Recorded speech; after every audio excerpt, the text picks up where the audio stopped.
Hi everyone, today I am here. I am discuss about class 11th physics physical word chapter ये first chapter है। इसमें सारी चीजें physics के बारे में दी हुई होगी आपको। इससे क्वेश्चन तो पूछे नहीं जाते हैं, फिर भी आपकी जानकारी के लिए मैं कुछ ओवरव्यू देना चाह रहा हूँ। फिजिकल वर्ड्स फर्स्ट चैप्टर है क्लास 11th फिजिक्स। अब इसमें क्या होता है, फिजिक्स क्या है, साइंस क्या है, स्कोप क्या है। तो इससे पहले फिजिक्स के what is the physics, first topic यही है। फिजिक्स से पहले मैं बात करना चाहता हूँ science. What is the science. Science एक साइंटिया वर्ड से मिलकर बना है जिसकी मीनिंग है टू नो, यानी जानना। मीन्स ये जानना कैसा हो सकता है, यानी किसी चीज के बारे में जानना, यही आप क्या कहलाता है साइंस। अब इसमें स्टडी कैसे करते हैं आप, तो साइंस में हम स्टडी करते हैं सिस्टमेटिक तरीके से करते हैं। सिस्टमैटिक तरीके से जो स्टडी होती है उसे हम कहते हैं साइंस। मींस जिसमें हम एक क्रमबद्ध तरीके से क्या करते हैं, स्टडी करते हैं, उसे हम साइंस कहते हैं। Systematic way of study is called science. Science की ब्रांच है आपकी एक फिजिक्स। बहुत सारी ब्रांचेस होती हैं साइंस की, उसमें एक ब्रांच है जिसका हम अध्ययन कर रहे हैं, स्टडी करेंगे, उसकी उसकी ब्रांच है फिजिक्स, जिसे हम क्या कहें, कैसे एक्सप्लेन करेंगे। देखो फिजिक्स फ्यूसिस नामक ग्रीक वर्ड से बना है। फ्यूसिस ग्रीक वर्ड से, जिसकी हिंदी मीनिंग होती है भौतिक विज्ञान। सॉरी, फ्यूसिस की हिंदी मीनिंग होती है भौतिक विज्ञान या भौतिक शास्त्र। और ये वर्ड फ्यूसिस, ये ग्रीक वर्ड है, इससे मिलकर बना है, जिसकी मीनिंग होती है नेचर। या क्या होता है फिजिक्स में हम क्या करते हैं, नेचर और नेचुरल फिनोमिना के बारे में स्टडी करते हैं। जिस साइंस में हम नेचर और नेचुरल फिनोमिना के बारे में हम स्टडी करते हैं उसे हम कहते हैं physics. Physics means physis Greek word से मिलकर बना है, जिसकी मीनिंग होती है नेचर या नेचुरल फिनोमिना। तो फिजिक्स में हम क्या करते हैं, जितने भी क्या है नेचर है, नेचर के बारे में जो अध्ययन करते हैं उसे हम कहते हैं फिजिक्स। अब देखो होता क्या है फिजिक्स। अब देखो फिजिक्स में हम क्या करते हैं, नेचुरल फिनोमेना के बारे में स्टडी करते हैं। ये क्या है, लॉ दैट एक्सप्लेन, इसके law that explains the physical words. इसकी जानकारी, द फिजिकल वर्ड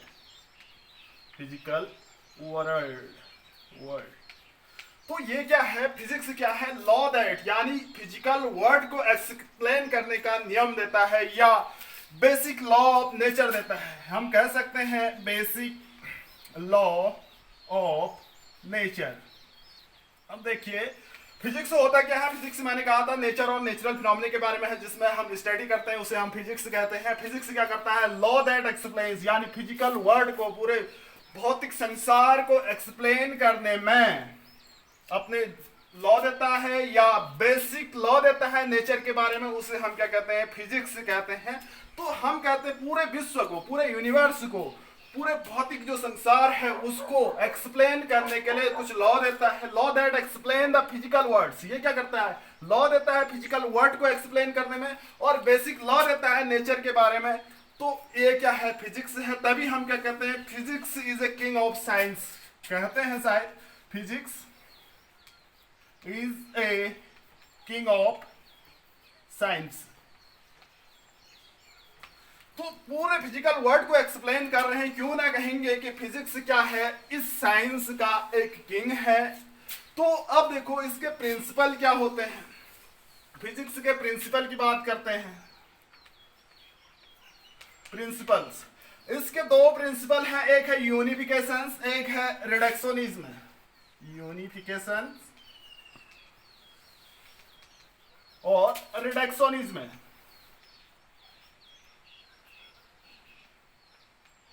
यूनिफिकेशन और रिडक्शनिज्म,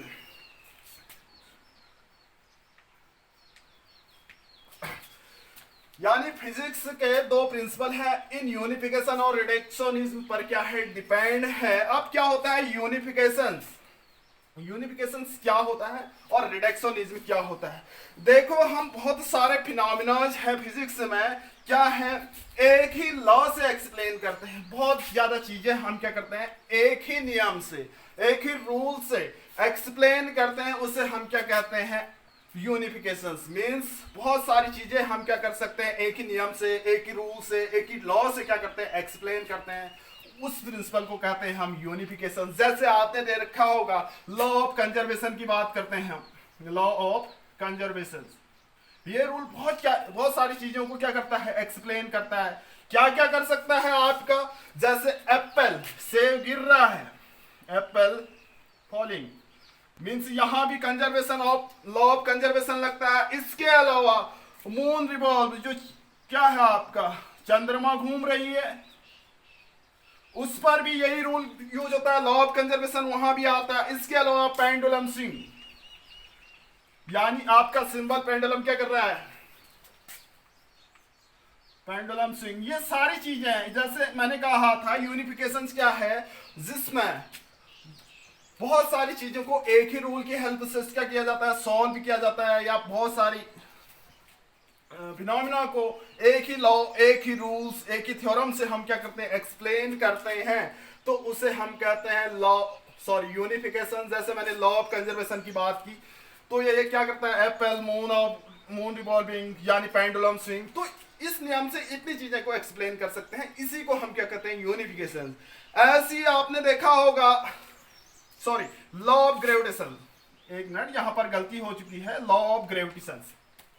लॉ ऑफ ग्रेविटेशन से हम क्या कहते हैं एप्पल फॉल कर रहा है और मून रिवॉल्व कर रहा है, पेंडुलम स्विंग कर रहा है। लॉ ऑफ ग्रेविटेशन से एक ही न्यूटन्स लॉ ऑफ ग्रेविटेशन से इतनी सारी चीजें को हम एक्सप्लेन कर सकते हैं, एक ही नियम एक ही रूल से हम इतनी सारी चीजें एक्सप्लेन कर सकते हैं लॉ ऑफ ग्रेविटेशन से, जिसे हम यूनिफिकेशन कहते हैं। ऐसी law of conservation of energy है आपकी, इसी के अंदर बता रहा हूं मैं law of conservation of energy. देखो इससे बहुत सारी चीजें क्या होती है सॉल्व होती हैं आपकी, एक ही रूल से बहुत सारी चीजें सॉल्व होती है। आपने देखा होगा लेंज रूल मैग्नेट में है, आपका लेंज रूल है, ये भी लॉ ऑफ कंजर्वेशन पर डिपेंड है। आपका पढ़ेंगे किरचॉफ्स रूल, ये आप क्लास 12th में पढ़ेंगे, किरचॉफ्स रूल है आपका। इसके अलावा बहुत सारी प्रॉपर्टीज हैं आपकी, या बर्नौलीज थ्योरम है, यही इसी क्लास में पढ़ेंगे हम। तो एक ही रूल से बहुत सारी कंजर्वेशन ऑफ चार्ज है यानी मोमेंटम है, लॉ ऑफ कंजर्वेशन एनर्जी से हम क्या कर सकते हैं एक्सप्लेन कर सकते हैं, इसी को हम यूनिफिकेशन कहते हैं। यानी बहुत सारे क्वांटिटी थिंग्स को एक रूल से सॉल्व करना यूनिफिकेशन कहलाता है। मैंने दिया लॉ ऑफ ग्रेविटेशन से बहुत सारी चीजें सॉल्व कर सकते हैं, law of conservation of energy से बहुत सारी चीजें हम क्या कर सकते हैं सॉल्व कर सकते हैं, प्रिंसिपल ऑफ कैलोरीमीटर भी कह सकते हैं, बर्नौली थ्योरम का Kirchhoff second law, length rules या कंजर्वेशन ऑफ चार्ज।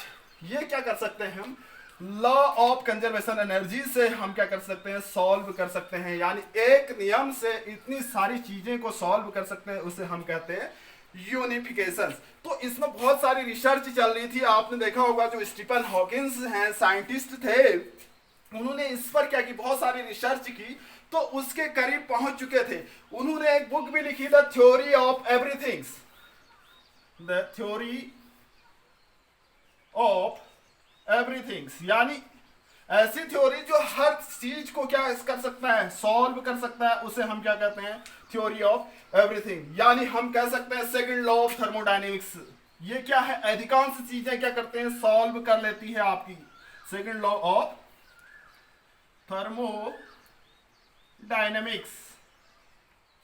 मींस बहुत सारी चीजें इस रूल के द्वारा हम क्या कर सकते हैं सॉल्व कर सकते हैं। यानी स्टीफन हॉकिंस ने एक बुक लिखी, तो the theory of everything means इसके क्लोज पहुंच चुके थे यूनिफिकेशन में। अभी भी रिसर्च चल रही है इसमें कि हम पूरे सारे के सारे सॉल्यूशंस एक ही नियम के द्वारा सॉल्व करें, यानी उसे हम यूनिफिकेशन कहते हैं। करीब करीब स्टीफन हॉकिंस की बात करते हैं तो वे पहुंच चुके थे सेकंड लॉ ऑफ थर्मोडायनेमिक्स है, इससे बहुत सारी चीजें सॉल्व हो सकती है। जैसे आपने पढ़ेंगे इसी क्लास में या 12th में पढ़ेंगे, जो 4 इक्वेशंस होती हैं पूरी फिजिक्स सॉल्व कर लेती है आपकी, मैक्सवेल इक्वेशंस कहते हैं उसे।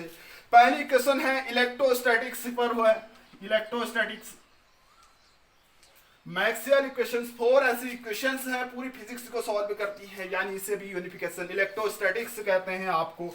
इलेक्ट्रोडायनेमिक्स है आपका, इलेक्ट्रोडायनेमिक्स यहाँ पर चार्ज रेस्ट होता है, एक इक्वेशन यहां से आती है। जहां पर इलेक्ट्रोडायनेमिक्स, ये है इलेक्ट्रोडायनेमिक्स, डायनेमिक्स जहां पर क्या है चार्ज, ये इलेक्ट्रोस्टैटिक्स है पहली, जहां चार्ज रेस्ट में होते हैं वहां से इक्वेशन आती है।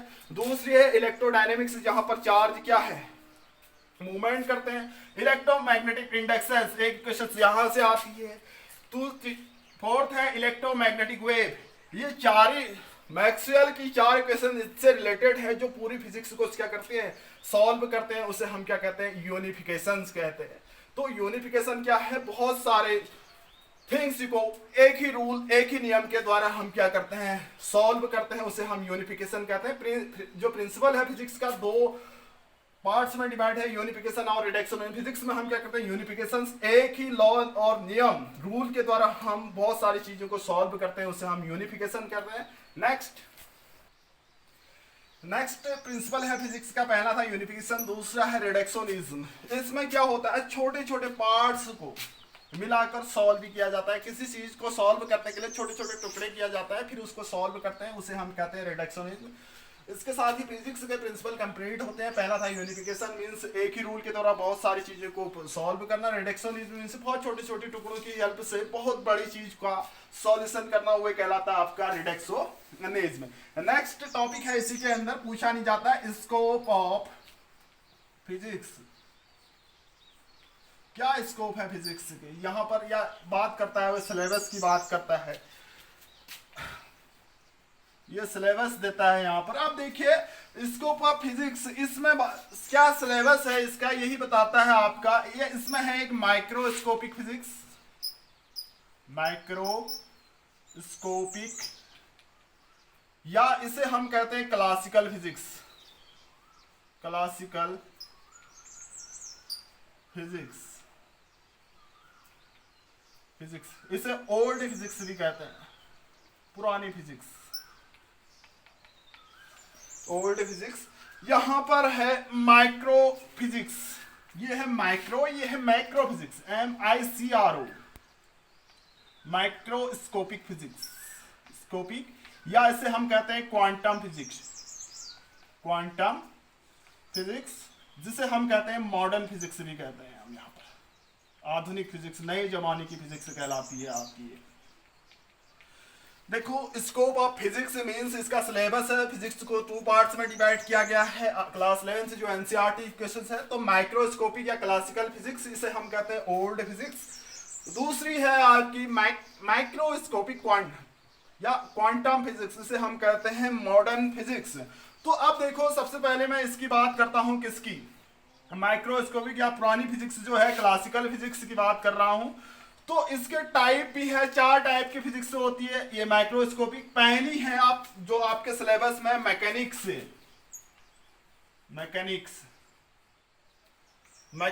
है। दूसरी है थर्मोडायनेमिक्स, थर्ड वन है आपका इलेक्ट्रोमैग्नेटिज्म, इलेक्ट्रोमैग्नेटिज्म। थर्ड है आप, फोर्थ है ऑप्टिक्स। हम क्लासिकल या ओल्ड फिजिक्स को डिवाइड कर रहे हैं, ये 4 टाइप्स है, मैकेनिक्स, थर्मोडायनेमिक्स, इलेक्ट्रोमैग्नेटिज्म और ऑप्टिक्स। देखो ये 2 तो हम क्लास 11th में स्टडी करने वाले हैं, और ये 2 क्लास 12th की बात करते हैं। तो इसमें सिलेबस ही दिखाया गया, जैसे मैकेनिक्स मींस कार का मोशन करना, पेंडुलम का घूमना, फ्रिक्शंस, या वेव की बात करते हैं, तो इसमें फोर्स है, वर्क डन है, इस मैकेनिक्स के अंदर हम स्टडी करते हैं। थर्मोडायनेमिक्स में हम क्या करते हैं, हीट के बारे में स्टडी करते हैं, calorimeter, principle of calorimeter, specific heat, molar specific heat, सारी चीजें हम यहाँ first law of thermodynamics, second law of thermodynamics, Carnot engine, heat engine, refrigerators, ये थर्मोडायनेमिक्स में स्टडी करते हैं। ये स्कोप ऑफ फिजिक्स मींस, इसमें क्या है, फिजिक्स का सिलेबस दिया गया है NCERT में। तो ये क्या है, 2 प्रकार के सिलेबस हैं, ओल्ड या क्लासिकल फिजिक्स में मैकेनिक्स की बात करते हैं, जो हमारी पहली एक्सरसाइज या दूसरी तीसरी से जो एक्सरसाइज शुरू होती है क्लास 11th में मैकेनिक्स में आती है। लास्ट में है थर्मोडायनेमिक्स, ये भी क्लास 11th में स्टडी करेंगे। मैं बता दे रहा हूँ इसमें first law of thermodynamics, zero law of thermodynamics, second law of thermodynamics, Carnot engine, heat engine, refrigerator यहाँ पर स्टडी करते हैं। यहाँ पर हम काइनेमेटिक्स जैसे मोशन या वर्क डंस, सिंपल पेंडुलम, वेव, इसके बारे में स्टडी करते हैं। अब देखो इलेक्ट्रोमैग्नेटिज्म में क्लास 12th में स्टडी करेंगे। इसमें क्या है, electrostatics, magnetic field, electric fields, optics में भी रे और वेव ऑप्टिक्स हम क्लास 12th में स्टडी करेंगे।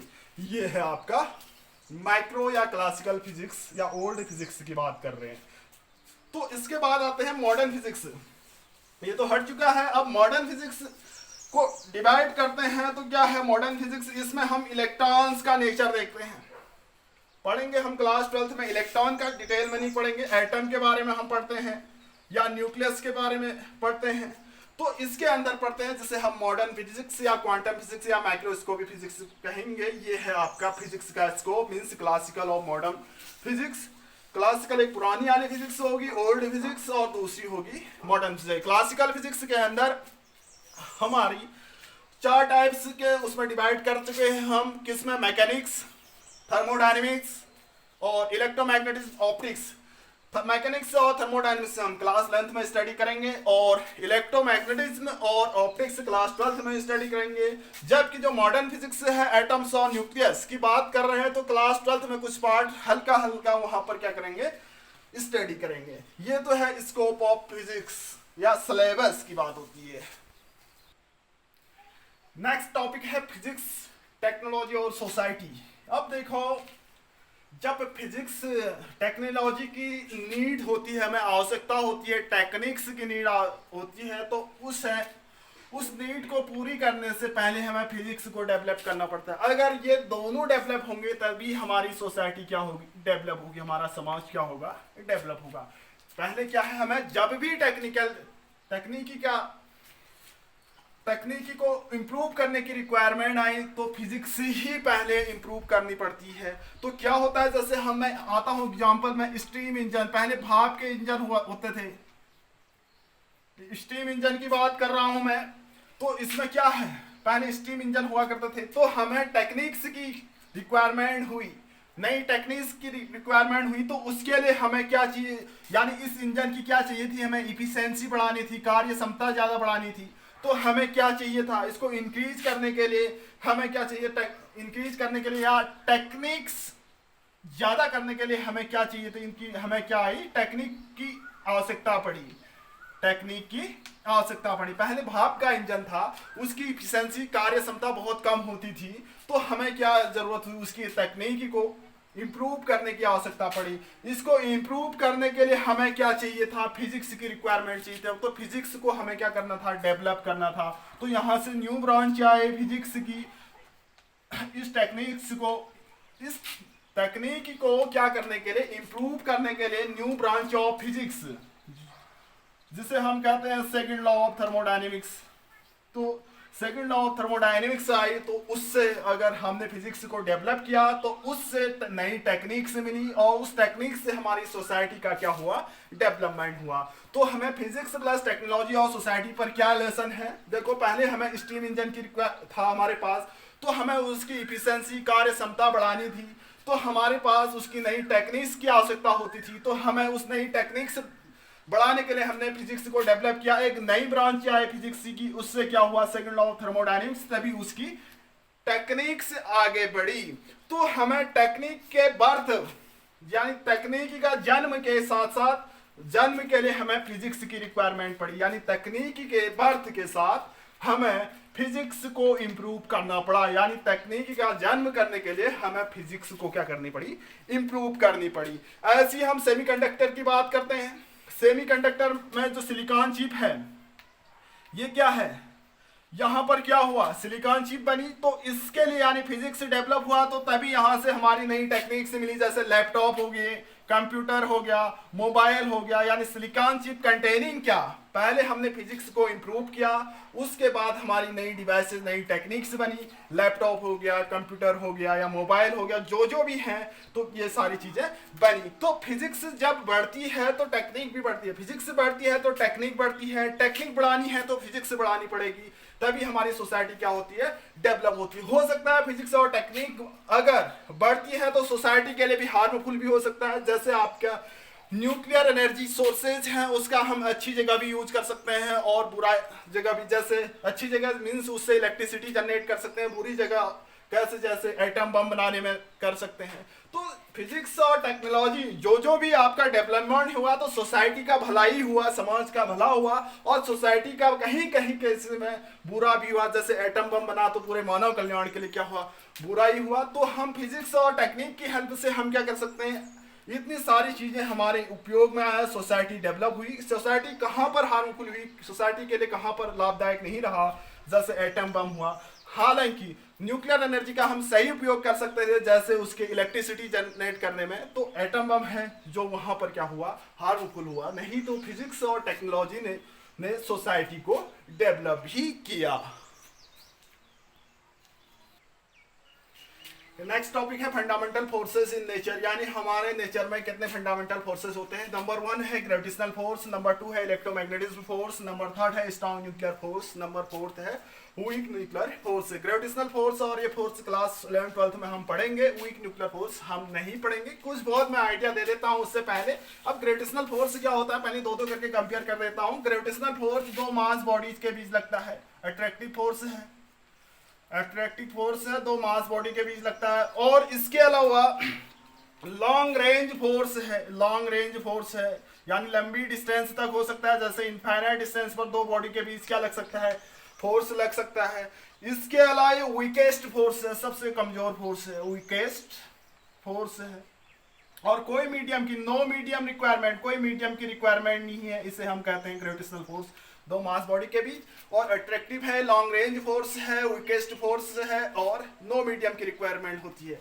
और यहाँ पर इलेक्ट्रोमैग्नेटिज्म में ये क्या होती है, आपकी रिपल्स और अट्रैक्शन होती है, आपके जैसे दो चार्ज बॉडीज के बीच लगने वाला फोर्स है, ये क्या है, उसे हम कहते हैं इलेक्ट्रोमैग्नेटिक फोर्स। एक पॉजिटिव एक नेगेटिव है तो रिपल्सिव फोर्स ऐसे होगा, एक पॉजिटिव है एक नेगेटिव है तो ये क्या होगा, अट्रैक्टिव फोर्स होगा। तो चार्ज बॉडी के बीच लगने वाला फोर्स है, ये भी क्या है, लॉन्ग रेंज,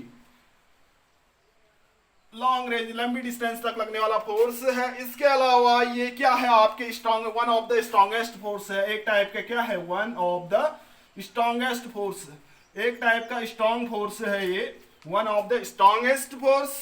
नेक्स्ट है, इसमें नो मीडियम्स, कोई मीडियम की रिक्वायरमेंट नहीं होती है, नो मीडियम, कोई मीडियम की रिक्वायरमेंट नहीं होती है, इसे हम कहते हैं इलेक्ट्रोमैग्नेटिक फोर्स, ये है ग्रेविटेशनल फोर्स। अब आता है स्ट्रॉन्ग न्यूक्लियर फोर्स। क्या होता है स्ट्रॉन्ग न्यूक्लियर फोर्स, न्यूक्लियस के अंदर प्रोटॉनों और न्यूट्रॉनों के बीच क्या लगने वाला जो फोर्स होता है उसे स्ट्रॉन्ग न्यूक्लियर फोर्स कहते हैं। देखो ये न्यूक्लियस है, जिसे हम प्रोटॉन और न्यूक्लियंस को क्या कहते हैं, आपका न्यूक्लियंस कहते हैं। इसके बीच जो फोर्स लगता है उसे हम कहते हैं स्ट्रॉन्ग न्यूक्लियर फोर्स। अब आप कहेंगे देखो प्रोटॉन, इसके अंदर प्रोटॉन, न्यूट्रॉन होते हैं, इलेक्ट्रॉन नहीं होते हैं, तो प्रोटॉन के बीच जो फोर्स लगता है आपका उसे हम, वैसे तो प्रोटॉन रिपल करते हैं, लेकिन इसके अंदर क्या करते हैं, बंधे रहते हैं। अगर रिपल करते तो ये न्यूक्लियस फटता क्यों नहीं है, तो ये क्या होता है आपका, ये प्रोटॉन के बीच लगने वाला जो फोर्स होता है, या न्यूट्रॉन के बीच लगने वाला जो फोर्स है, या प्रोटॉन न्यूट्रॉन के बीच लगने वाला जो फोर्स है, प्रोटॉन्स और न्यूट्रॉन के बीच लगने वाला जो फोर्स है, वैसे तो इसको क्या करना चाहिए था, रिपल करना चाहिए था, लेकिन ये बांधे रखते हैं। जिस फोर्स से ये बांधे रहते हैं प्रोटॉन और न्यूट्रॉन्स न्यूक्लियस के अंदर, उसे हम कहते हैं स्ट्रॉन्ग न्यूक्लियर फोर्स कहते हैं। ये क्या होता है, शॉर्ट रेंज फोर्स होता है, शॉर्ट रेंज फोर्स होता है, मीन्स ये बांधे रहते हैं, रिपल करने चाहिए थे लेकिन ये रिपल नहीं करते हैं, ये बांधे रहते हैं। जिस फोर्स से बांधे रहते हैं उसे हम कहते हैं स्ट्रॉन्ग न्यूक्लियर फोर्स। ये क्या करता है, डू नॉट, ये चार्ज पर डिपेंड नहीं करते हैं। जो न्यूक्लियर फोर्स है, स्ट्रॉन्ग न्यूक्लियर फोर्स, ये चार्ज पर डिपेंड नहीं करता है और शॉर्ट रेंज फोर्स है। इसके लिए क्या है, एक स्ट्रॉन्गेस्ट फोर्स है नेचर में, शॉर्ट रेंज फोर्स है और स्ट्रॉन्गेस्ट नेचर है। प्रोटॉन और इलेक्ट्रॉन के बीच कोई फोर्स नहीं होगा। यहाँ प्रोटॉन और न्यूट्रॉन के बीच जो बाधा रखते हैं उसे strong nuclear force, short range force है। और strongest short range force means 10⁻⁻15 या रदरफोर्ड मीटर, इस ऑर्डर में बढ़ते रहते हैं। चार्ज पर डिपेंड नहीं करते हैं, इसे स्ट्रॉन्ग न्यूक्लियर फोर्स कहते हैं। स्ट्रॉन्गेस्ट फोर्स है इस यूनिवर्स में। वीक न्यूक्लियर फोर्स, ये क्या है? वीक फोर्स होता है। वीकेस्ट तो नहीं कह सकते, ग्रेविटेशनल फोर्स सबसे वीक होता है। तो इसमें क्या होता है, न्यूट्रिनो और एंटी न्यूट्रिनो के बीच जो फोर्स लगता है उसे हम क्या कहते हैं? वीक न्यूक्लियर फोर्स कहते हैं। ये भी शॉर्ट रेंज का होता है। ये क्या है? न्यूट्रिनो और एंटी न्यूट्रिनो के बीच इंटरेक्शन जो फोर्स होता है उसे वीक न्यूक्लियर फोर्स कहते हैं। और ये क्या है? न्यूट्रिनो और एंटी न्यूट्रिनो के बीच जो फोर्स होता है ये हम पढ़ेंगे नहीं, तो बहुत छोटा सा हिंट एक दे दिया मैंने। ये शॉर्ट रेंज फोर्स होता है, वीकेस्ट फोर्स होता है। तो सबसे स्ट्रॉन्ग न्यूक्लियर फोर्स होता है, इलेक्ट्रोमैग्नेटिक फोर्स होता है, वीक न्यूक्लियर फोर्स होता है, लास्ट में ग्रेविटेशनल फोर्स होता है। इसी के साथ फिजिकल वर्ड की कुछ ओवरव्यू कंप्लीट होते हैं। नेक्स्ट वीडियो में हम पढ़ेंगे मेजरमेंट्स एंड वेक्टर्स।